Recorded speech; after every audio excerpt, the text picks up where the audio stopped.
afternoon, Team Atian, Team Solid. So ngayon, i-impake ko siya yung ilalagay natin sa ating mini LBC. Nagpunta ako today sa LBC office para kumuha ng box ng pa-schedule na rin. Pero sabi ni sir, doon daw ang sa kanila ipapack yung mini kasi cargo siya, okay? So, it means, hindi aabot ng isang buwan, darating na yun sa inyo.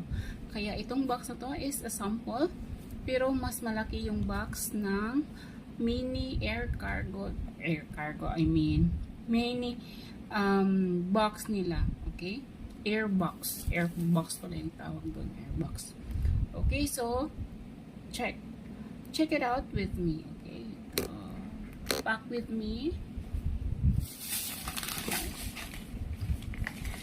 Potato chips. Papakita ko muna sa inyo